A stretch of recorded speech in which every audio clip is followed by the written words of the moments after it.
In this video, I wanted to show you a few icon designs done in Fireworks. Yes, this is on a Macintosh version. It doesn't matter which version that you're using. Works the same way.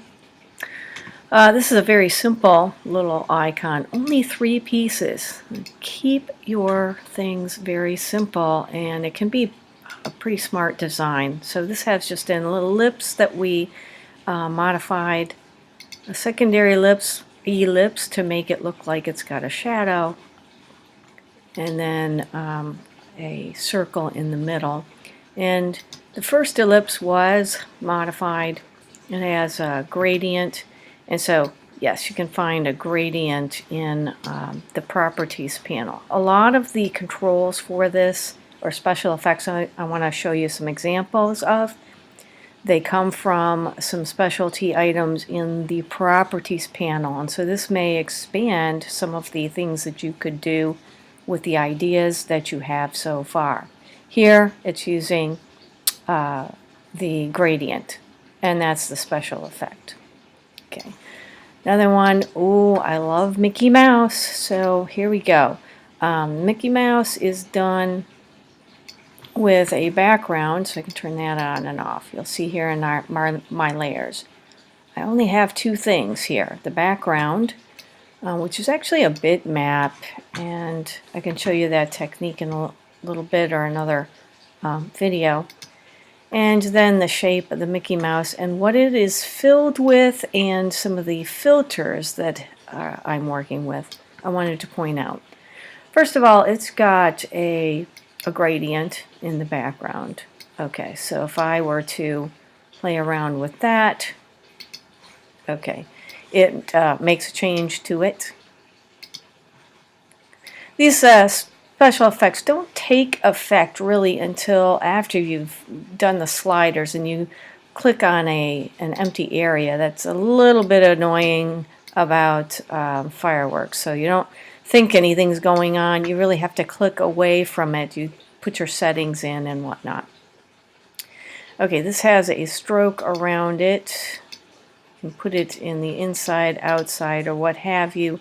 Actually, it doesn't have an actual stroke. We are using a filter, and I want to show that to you in a minute. We also have a texture. How did it get all these lines? And so it's actually a line, vertical line texture, one of these here. Okay, they're smaller, smaller, smaller yet. Okay, and 73%, well, then that's what's showing through. Okay, it's opacity. How much are we actually seeing of that texture?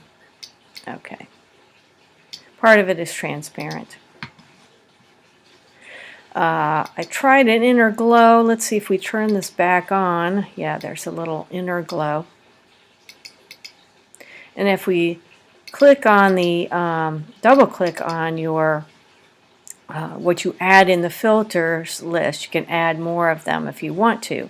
That pops up the controls to it like so. Let's take this up here so we can actually see how that's working. And if I push this up, okay, there. So it is responding to me a little bit more. Sometimes these effects don't take complete effect until you click away from it. Okay, so that's the inner glow.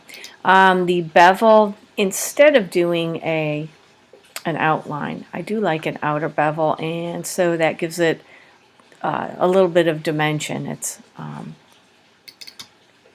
got a gold edge, flat. You can make it smoother, sloped, and whatnot. Just kind of experiment with a few different things. Now, just because you can do all of these special effects doesn't mean you should. That's why when I put the inner glow on it, okay, well, I turned it off because I like it better. It's more simple in nature without it. Okay, so this could be a nice icon for a little, oh, I don't know, a button or some kind of even jewelry or something like that, like a button. Okay, star app. Okay, this one's cool. The star itself. Oh yeah. All right, it has a few things like a particular gradient on it, and it is a radial gradient, and you control the gradient in the center.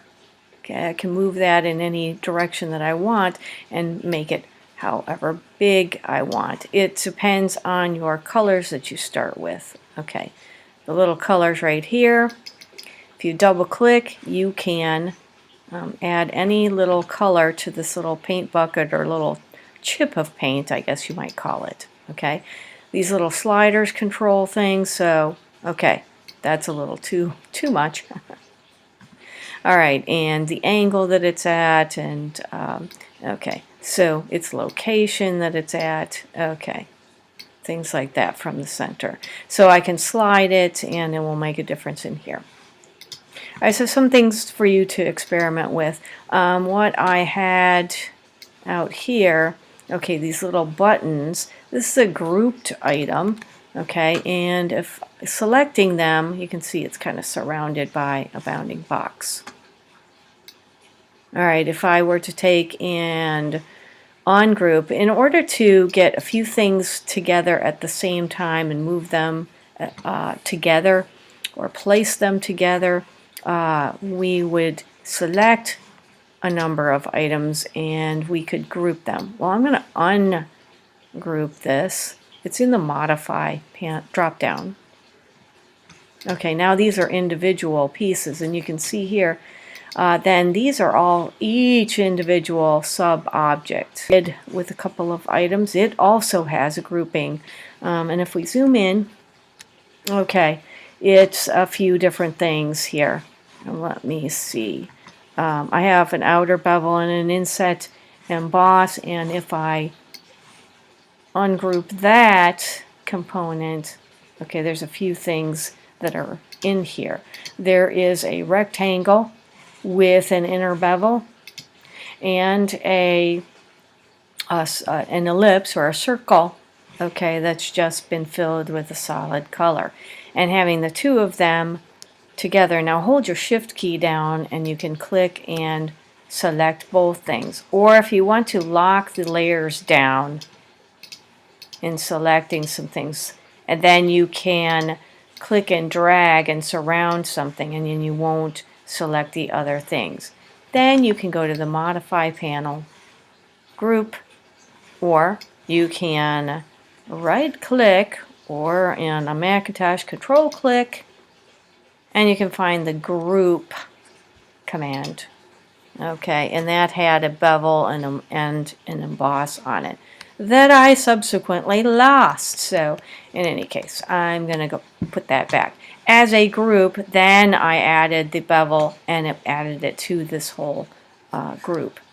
All right, and how did I get it so that I have four of them?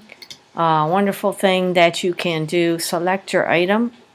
You can duplicate it, so edit, copy, paste. That's an option. You can also hold down your Alt key or an Option key on a Mac. Click and drag. Ooh, I missed getting this little piece right here. Okay, so I really need to select the entire grouped object. Click and drag. Is it going to do it for me? Not exactly. Okay, so I want to click on the object, and I can also duplicate it in the layers by clicking and dragging on this little piece of paper. It's tiny at the bottom, a little plus sign on a box. Okay, now I got two objects and I can move it across. Yeah, it wasn't behaving for me before. So then you can line them up, and you can see here everything's lining up for me. Okay, and then this background, all right, this is a really cool and interesting piece, but in reality, all this is just a rounded rectangle as a square with a gradient fill, and the gradient shape is a starburst. Okay, that's what's giving it this special effect. Nothing real special in Fireworks. So there you have it. One more bunny icon. Oh, that's very much like the Mickey Mouse that we had.